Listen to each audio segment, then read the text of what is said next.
Eu quero, nessa noite, irmãos, agora tratando diretamente aqui da nossa ministração, eu quero nessa noite dar uma pausa naquela série de ministrações que nós estamos realizando. Eu gostaria muito, e na realidade vou fazer isso, eu quero parafrasear ali o tema das irmãs e peço permissão para fazê-lo, porque eu quero retirar respeitosamente mulheres e colocar ali as nossas vidas, a todos nós. E nós vamos pensar exatamente no tema de que nós fomos chamados para esse tempo. Nós fomos chamados, não só as mulheres. Cada servo do Senhor foi chamado por Ele para viver esse tempo. E viver esse tempo com todas as suas implicações, com todas as suas lutas e dificuldades, mas de fato esse tempo foi o tempo que o Senhor, na sua soberania, na sua perfeição, decidiu trazer a cada um de nós a existência. E nós precisamos entender isso. Nós não somos obra do acaso. Nós somos decisão de Deus, desde a eternidade, desde antes de tudo ser criado. Deus decidiu criar a mim e a você, não para décadas passadas, não para um tempo muito futuro, mas exatamente para esse tempo. Então, Deus nos chamou para esse tempo. Deus nos trouxe à existência para esse tempo. E eu quero, então, usar também o texto que as irmãs usaram como divisa, o texto da Rainha Esther, no capítulo 4, verso 14. Se ficar calada no momento como este, alívio e livramento virão de outra parte para os judeus, mas você e seus parentes morrerão. Quem sabe não foi justamente para uma ocasião como esta que você chegou à posição de rainha. Eu gosto muito do texto que foi lido quando Mardoqueu está dizendo à rainha Esther, ou fazendo a ela a seguinte declaração: se ficar calada num momento como este, alívio e livramento virão dos céus. E eu quero, antes de entrar propriamente na ministração de hoje, trazer um relato histórico, porque num relato histórico, bíblico histórico, nós conseguimos compreender, ou pelo menos nos aproximar do tempo em que Deus chamou à existência aquela mulher que veio ocupar o posto, a posição de rainha de um dos mais importantes impérios, que foi o Império Persa, dentro da história de toda a humanidade. Nós tivemos muitos impérios, e o Império Persa, levantado por Ciro o Grande, é um dos mais importantes impérios que estão aí grafados, grifados, apresentados em todos os livros de história.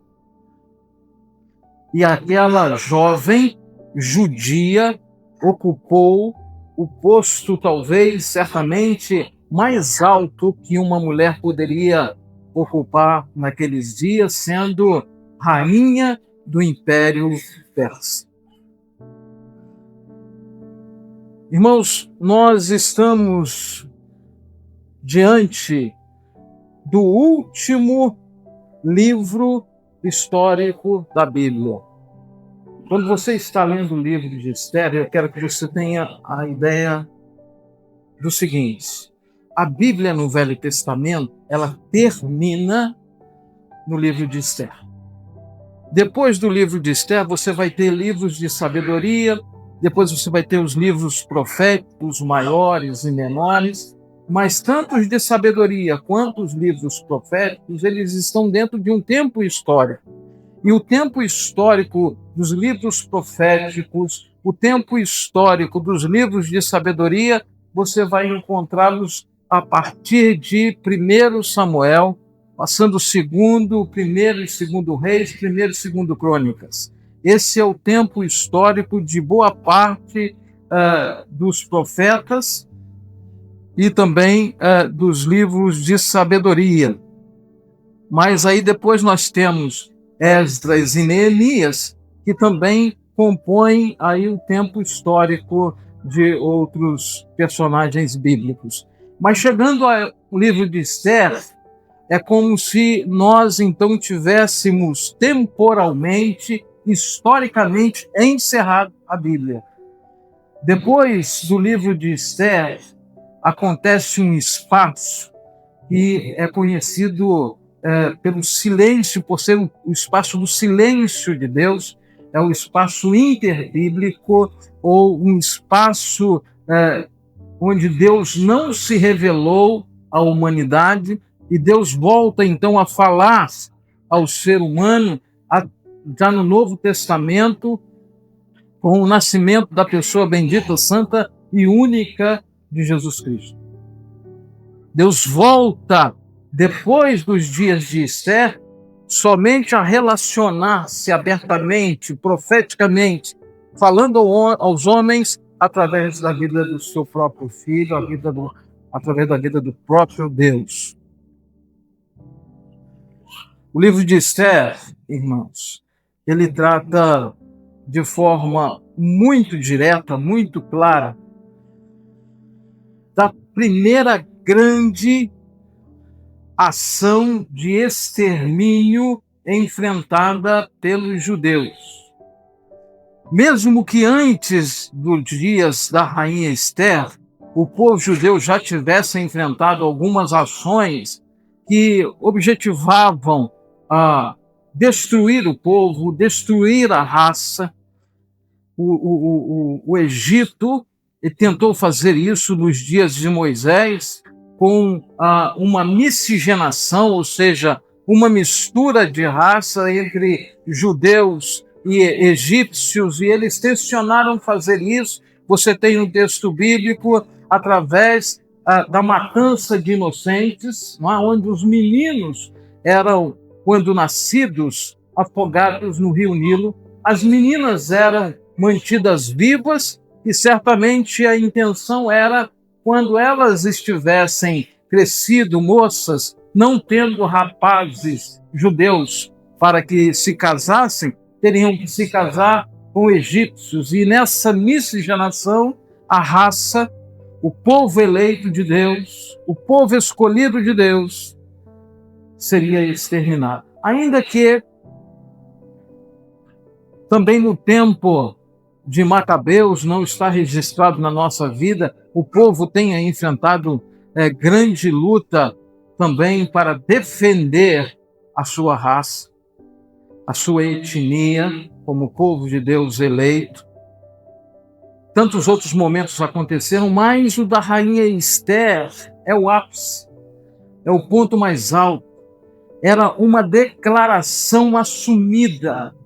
Havia um decreto assinado pelo rei que dava o dia exato onde todo judeu deveria ser morto.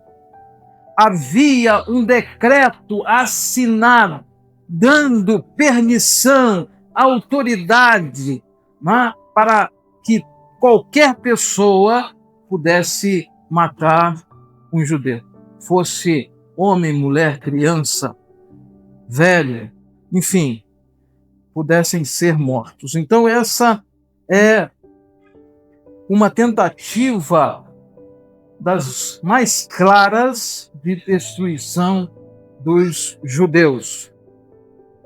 Depois desse momento vivido e que fecha a história bíblica no Velho Testamento, depois desse momento os judeus enfrentaram muitos outros momentos onde a intenção era exterminá-los. Irmãos queridos, quando a gente ouve sobre Israel, sobre o povo eleito de Deus, e isso é ato do próprio Deus, a eleição daquele povo, a escolha daquele povo, isso é a ação de Deus dentro da história. E aí a gente vai observando que esse povo, embora tenha enfrentado muitos momentos difíceis, eles sempre conseguem vencer. Irmãos queridos, é humanamente impossível, e você pode fazer uma pesquisa nos livros de história e você vai ver, vai encontrar momentos em que era impossível, humanamente impossível, Israel vencer a batalha contra seus inimigos. Se você ler a história, o relato histórico da Guerra dos 6 Dias, você vai entender do que eu estou falando. É bem próximo de nós. Mas depois desse dia de Esther, talvez o comparativo mais próximo do que acontecia nos dias da rainha Esther, nós encontramos exatamente pela posição de Adolf Hitler. Adolf Hitler, em defesa do que ele chamava uma raça pura, os arianos, ele desencadeou uma perseguição ferrenha, uma perseguição muito dura contra a negros, a eslavos e principalmente aos judeus.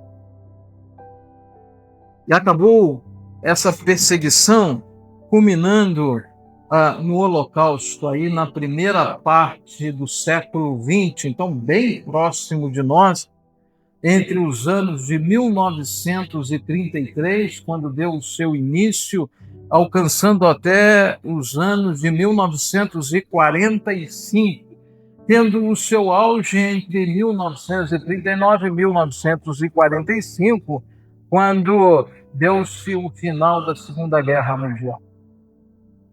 Ali, mais de 6 milhões, ou a estimativa é de que 6 milhões de judeus tenham sido mortos nos campos de extermínio.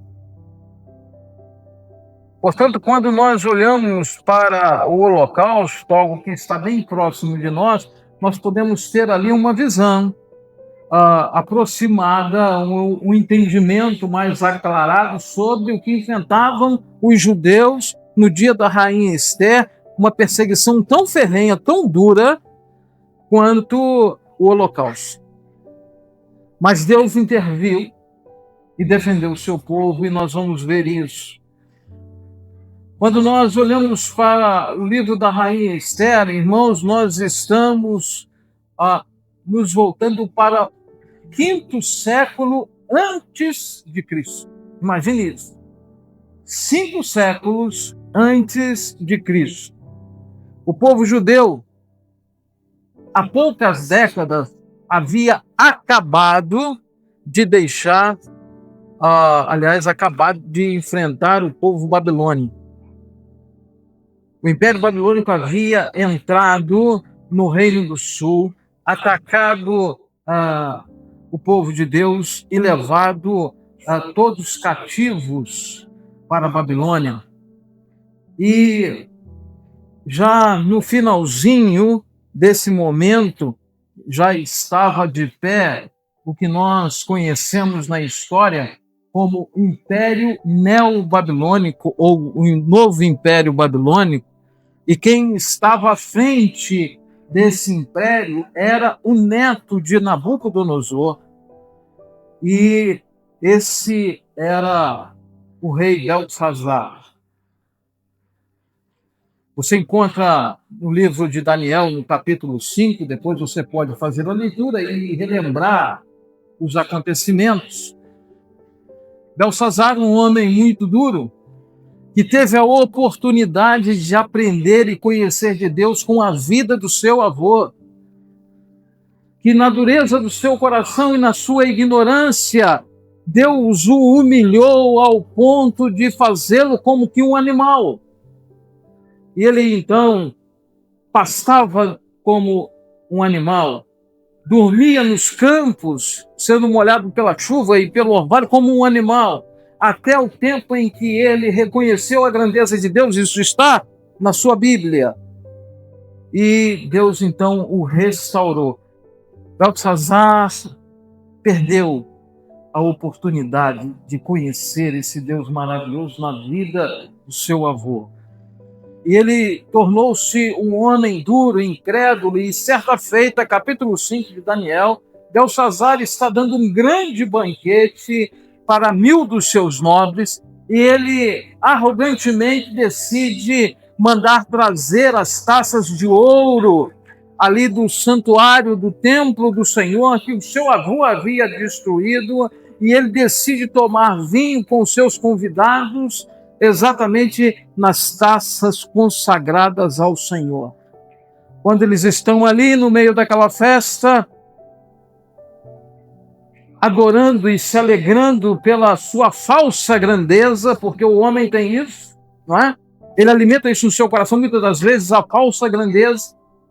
Quando eles estão naquele momento, uma mão aparece escrevendo uma frase na parede do palácio, bem próximo do candelabro, e a frase é Mene, Mene, Tekel, Parsim.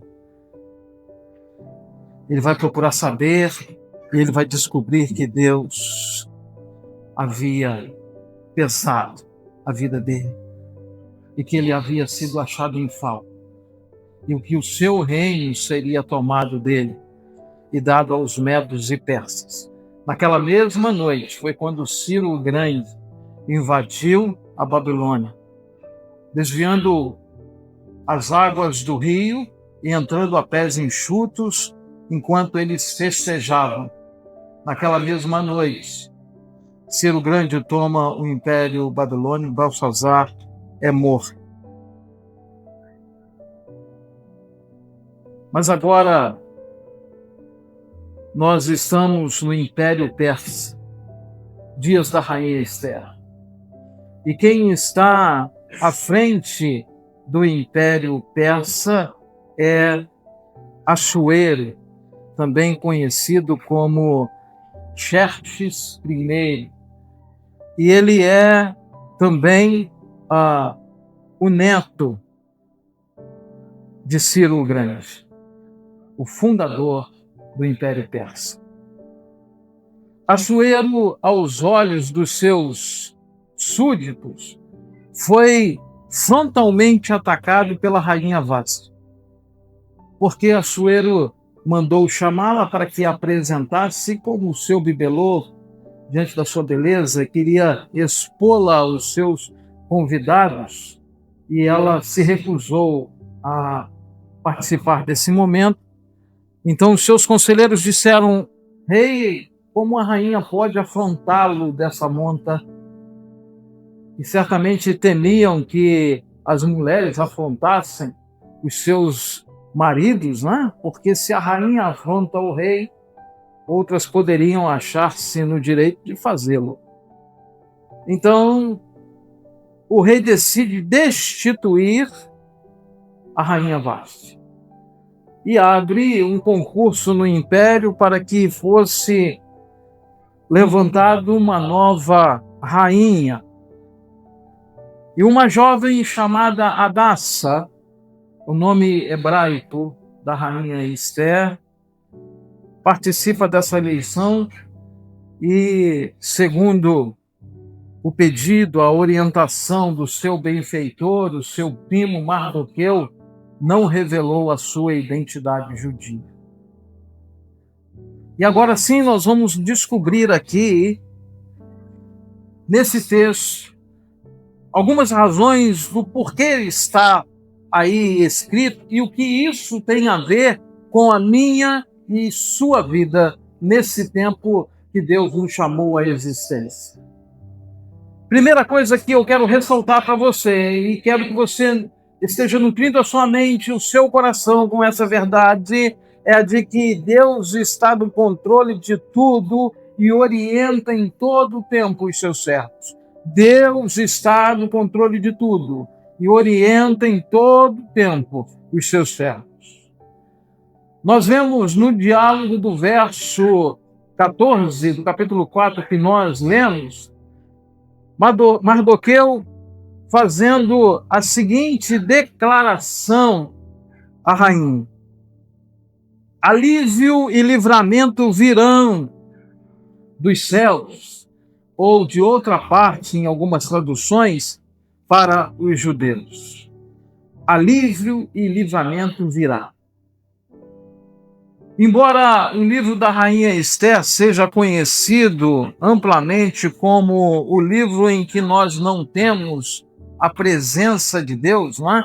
Só porque nós não temos de forma mais clara o nome Deus descrito ali nos textos do livro da Rainha Esther, a verdade é que Deus está presente de forma muito clara. Deus está dirigindo, sim, aquele momento. Deus está dirigindo, sim, a história. Ainda que na pequenez e na ignorância humana não tenham conseguido enxergar a mão de Deus, Deus está ali dirigindo cada momento. E a declaração de Mardoqueu à rainha Esther é prova disso, que Deus está no controle e ele se utiliza, ele instrumentaliza, ele dirige a vida daqueles que nele confiam. Embora alguns digam não está lá o nome Deus, mas a fé nele está implícita, está colocada ali, e a fala de Mardoqueu declara isso. Ele vai dizer: se você ficar calado, alívio, socorro, ação de livramento virá dos céus para o povo judeu.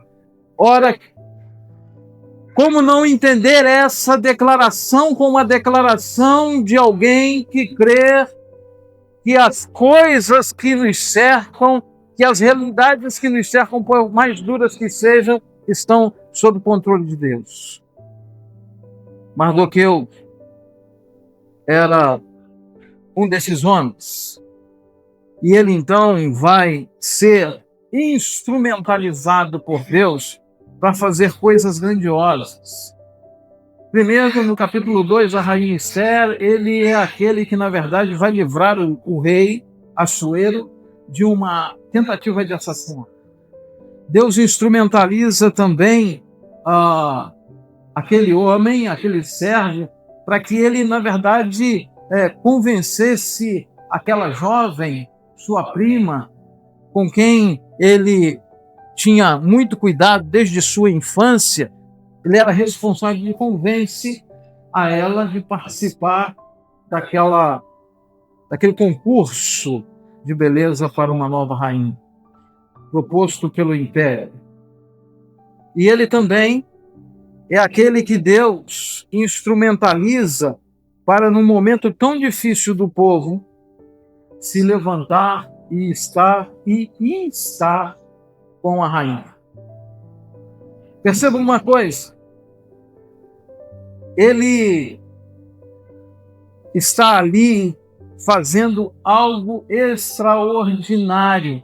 Embora muitos não reconheçam, todas as suas ações são ações de alguém que teme ao Senhor e que se permite ser dirigido por Ele. E eu quero que você guarde isso no seu coração. Não importa qual seja o quadro, por mais difícil que possa parecer aos nossos olhos, Deus está dirigindo a história. As suas mãos estão no controle. E verdadeiramente, Ele instrumentaliza os seus servos. Como fez com a vida de Mardoqueu. Por isso eu quero te dizer, eu não sei se você enfrenta um quadro difícil na sua vida.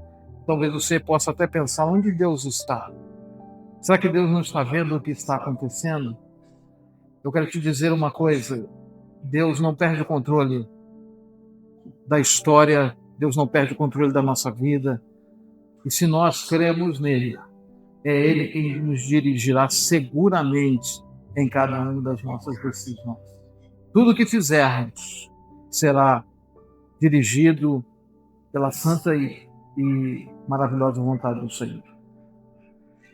Uma segunda coisa, existe um preço terrível a ser pago pela falta de coragem de se deixar ser usado por Deus. Olha, Deus está presente em toda a história. Ainda que o homem seja cegado e não consiga entender com clareza isso, Deus está presente na história. Deus está dirigindo todas as coisas e Ele nos chamou à existência para um tempo específico, porque dentro dos seus propósitos, Deus quer usar a minha e a sua vida, como usou a vida de Mardoqueu, como usou a vida da rainha Esther, para trazer livramento ao povo judeu. Contudo, muitas das vezes pode acontecer que algumas pessoas se esquivem de se permitirem ser usadas pelo Senhor. E há alto preço a ser pago quando alguém assume esse posicionamento. Na fala de Mardoqueu à rainha Esther, ainda no verso 14, ele apresenta uma consequência duríssima. Ele vai dizer exatamente assim, em resumo: se ficar calada num momento como esse, você e seus parentes morrerão. Se ficar calado num momento como esse, você e os seus parentes morrerão.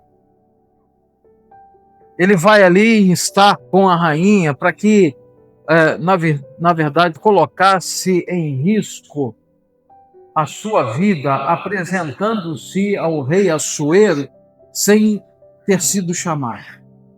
E havia um decreto, havia um entendimento, havia uma lei de que alguém que se apresentasse ao rei sem ter sido chamado pelo rei seria morto, a menos que o Senhor, o rei, estendesse sobre aquele que diante dele estivesse o seu cajado.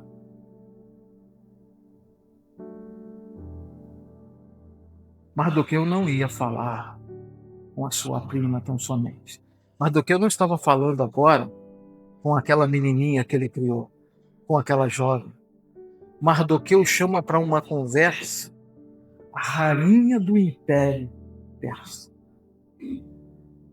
E certamente você conhece um dito que é muito frequente, que muitas das vezes as pessoas não sabem de onde vem, e eu digo a você, um orador chamado Robert G. Ingersoll, ele foi o orador no momento em que um dos grandes presidentes americanos assumia a sua posição de presidente, Abraham Lincoln. Abraham Lincoln estava então para assumir ali a presidência dos Estados Unidos e o orador naquele momento era exatamente Robert G. Ingersoll. E ele diz uma coisa muito importante, ele diz assim: se você quer conhecer o caráter de um homem, dê-lhe poder. A rainha, agora que anteriormente uma menina judia, sem nenhuma expressão, agora ocupava a cadeira de rainha.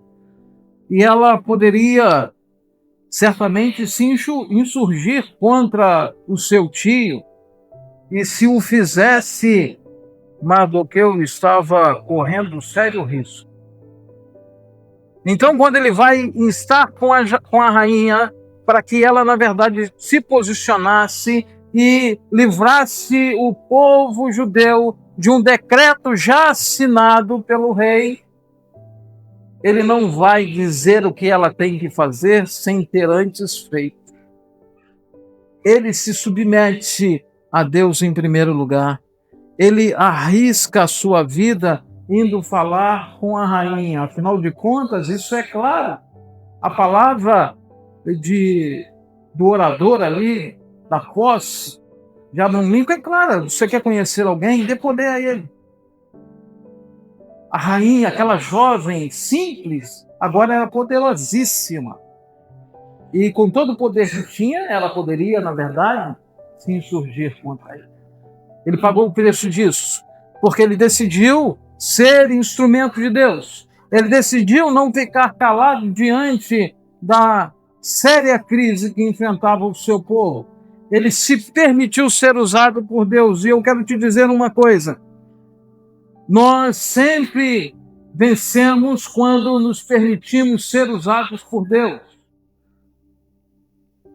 Muitas das vezes a luta é tão grande que, para sermos usados por Deus, exige de nós muita coragem.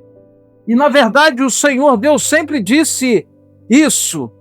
Deus, quando levanta Josué para assumir a posição de um dos maiores líderes do povo judeu na história, um dos maiores servos de Deus nos relatos bíblicos, Moisés, quando Josué vai assumir aquela posição, no capítulo 1 de Josué, nos versos 6 e 7, por 2 vezes, o Senhor Deus faz a seguinte advertência: ser forte e corajoso. Outra vez ele diz: tão somente seja forte e corajoso. Em outro momento, nós encontramos no texto bíblico uma fala também importantíssima a nós, quando o apóstolo Paulo, escrevendo a sua segunda carta a Timóteo, no capítulo 1, verso 7, na parte A do verso, o apóstolo Paulo vai declarar para Timóteo, seu pupilo, a seguinte verdade: Deus não nos deu um espírito que produz temor e covardia. Deus não nos deu um espírito que produz temor e covardia. Deus está conosco, irmãos. Deus está na vida daquele que o teme e que busca servi-lo. E sendo corajosos no Senhor, nós temos condição de enfrentar tudo que se levanta, nos permitindo sermos usados por Ele. De outra forma, se na verdade nos desvencilharmos disso, certamente alto preço teremos que pagar. Então, na condição de servos do Senhor, se você crê no Senhor, permita que Ele use a sua vida de acordo com os seus propósitos para esse tempo. E como é que você vai saber quais são os propósitos de Deus para a sua vida nesse tempo? Resposta simples, clara e direta: envolva-se com o Senhor. Busque a presença dEle na sua vida. Obedeça ao Senhor. Tenha seriedade com as coisas de Deus. Tenha seriedade com a igreja de Cristo Jesus. E assim Deus vai se revelando a nós, vai aclarando a nossa mente, de forma tal que Ele use a nossa vida de acordo com a sua vontade dia a dia. Volto a dizer: recusar deixar que Deus use a sua vida para o tempo que Ele te chamou é suicídio. Terminando, quero dizer a você que Deus sempre nos chama à existência para um tempo específico. Deus nos chamou para esse tempo. E certamente Deus teve propósito ao chamar à existência, Thalita, você para esse tempo. Deus teve propósito, irmão Jorge, para chamar o Senhor para existir nesse tempo. Deus não permitiu que você nascesse há décadas atrás, muito menos há anos à frente. Deus te chamou para esse tempo, para viver esse quadro de coisas que nós temos vivido. E a fala de Mardoqueu, a rainha Esther, diz exatamente assim: quem sabe não foi justamente para uma ocasião como esta que você chegou à posição de rainha. E aí eu parafrasio Mardoqueu para você: quem sabe não foi para uma posição como essa, para um tempo como esse, que você foi chamado para a posição de servo do Senhor Jesus. Irmãos, nós precisamos entender que Deus, quando chamou a rainha Esther naquele tempo, Mardoqueu naquele tempo, o propósito maior do Senhor era o livramento da condenação que estava pesando sobre o povo judeu naquele momento. Volto a dizer, um decreto assinado pelo rei. E o decreto dizia que qualquer um poderia matar judeus, e a recompensa seria, quando você matasse o judeu, você se apoderaria dos seus bens. O que aquele indivíduo, o que aquela família judia tivesse, passaria a ser propriedade daquele que os matou. Então havia muito interesse. As pessoas estavam se preparando com todas as armas que tinham para naquele dia estarem cometendo um assassinato em massa.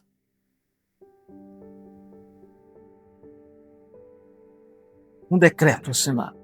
O dia da destruição do povo judeu.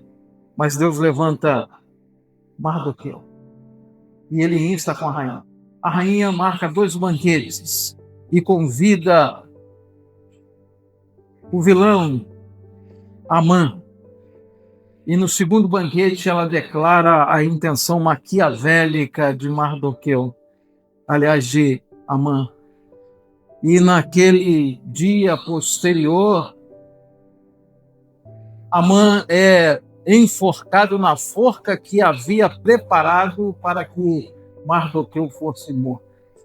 E como dentro da lei dos medos e persas, o decreto de um rei não poderia ser revogado, então não tinha como o rei anular aquilo que ele já tinha assinado, a solução foi editar um novo decreto. E qual foi o novo decreto que o rei Xerxes I assinou? Ele assinou um decreto dando ao judeu a possibilidade, a permissão de se armarem para se defender. E se o judeu matasse qualquer um que tentasse contra a sua família ou contra a sua vida, não seria reconhecido como crime. Então o povo judeu se armou e, na verdade, conseguiu vencer a batalha contra aqueles que se levantavam contra eles. E isso é parte da história do povo judeu, porque em relação a isso, nós temos até hoje sendo comemorado entre os judeus a festa do Purim.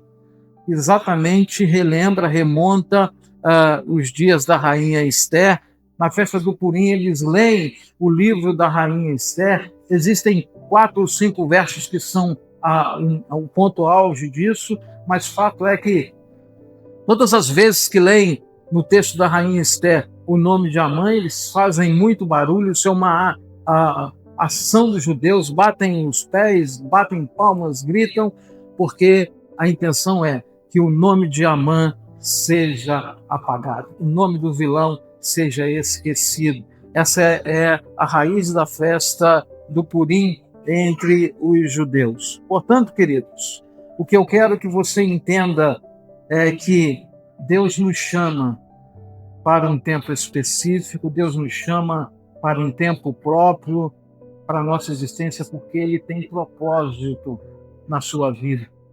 Sabe? Você, como eu disse, não é obra do acaso, muito menos somos obra do querer de um homem e de uma mulher que se entregaram num ato sexual. Nós somos permissão de Deus, nós somos plano de Deus para que fôssemos trazidos à existência nesse tempo. E nós não podemos fechar os olhos para essa realidade, porque Deus quer usar a sua vida. E você precisa conhecer, ou buscar conhecer, quais são os propósitos de Deus em usar a sua vida nesse tempo. Portanto, quando nós olhamos para esse texto, precisamos entender que Deus nos tem chamado para esse tempo, que Deus olha a nossa vida. E se você ler o Salmo 139, você vai descobrir que a gente não se esconde do Senhor. Não há como estarmos ocultos aos olhos de Deus. Deus sabe onde você está. Deus sabe quem você é, porque foi Ele que te chamou à existência. E Ele tem propósito na sua vida. E ai daqueles que pensam que estão se escondendo do Senhor. E ai daqueles que pensam que podem, na verdade, deixar de obedecer a Deus. No Salmo 139, encerrando, diz assim, o salmista: é impossível escapar do teu espírito, não há como fugir da tua presença. Se subo aos céus, lá estás. Se desço ao mundo dos mortos, lá estás também. se eu tomo as asas do amanhecer, se habitar do outro lado do oceano, mesmo ali tua mão me guiará e a tua força me susterá. Eu poderia pedir à escuridão que me escondesse e a luz ao meu redor que se tornasse noite, mas nem mesmo na escuridão posso me esconder de ti. Para ti, a noite é tão clara como o dia, a escuridão e a luz são a mesma coisa. Deus sabe quem você é. Ele te chamou para a existência nesse tempo. Te chamou para a existência nesse tempo porque ele tem tudo sob controle. E ele quer usar você como seu servo. Te chamou à existência para que você busque entender o propósito de Deus na sua vida, não para que você se esquive dele, porque se tentar fazer o preço é alto. Deus te chamou à existência para esse tempo específico, porque o nome dele será glorificado através da nossa vida, através, como aconteceu, através do nome da rainha Esther de Mardoqueu. O nome de Deus foi glorificado na ação e na posição assumida por aquele servo. Que Deus abençoe a sua vida e que você entenda isso para a honra e glória do Senhor. Vamos orar, irmãos queridos, vamos colocar nossas vidas nas mãos daquele que tem domínio sobre todas as coisas, daquele que dirige a história em todo o tempo. Irmã Márcia, dirija a Deus em oração, por favor.